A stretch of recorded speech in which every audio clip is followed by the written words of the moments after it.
Ya, satu-satunya amal yang tidak akan ditolak oleh Allah hanyalah salawat kepada baginda Sayyidina wa Maulana Muhammad.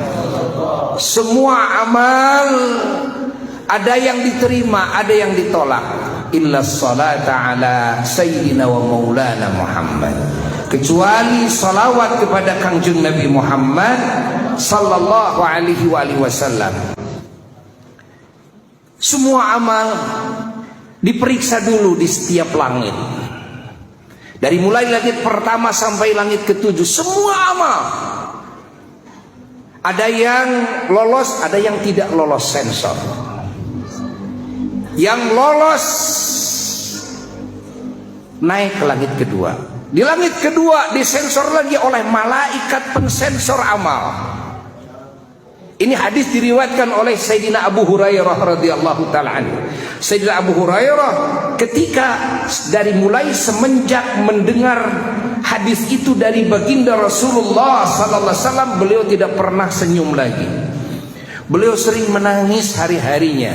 Karena apa? Karena beliau sangat khawatir tentang nasib amal beliau. Kenapa? Karena Rasul pernah bersabda, semua amal itu diperiksa oleh para malaikat pensensor di setiap langit.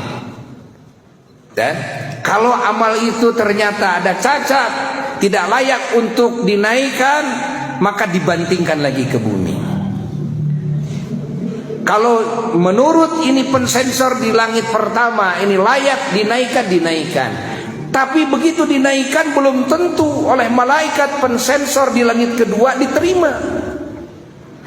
Ada yang tidak terdeteksi oleh malaikat di langit pertama, tapi terdeteksi kekurangannya, cacatnya oleh malaikat pensensor di langit kedua.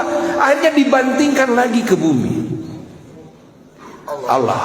Dan ada yang lolos naik ke langit ketiga. Ternyata para malaikat pensensor amal di langit ketiga menemukan cacat yang tidak ditemukan oleh malaikat pensensor di langit kedua. Dibantingkan lagi ke bumi. Sampai langit ketujuh begitu.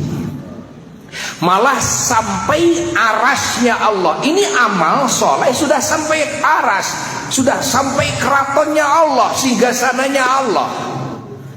Ya. Lalu disodorkan kepada Allah. Begitu disodorkan kepada Allah, Allah subhanahu wa ta'ala malah tidak menerima.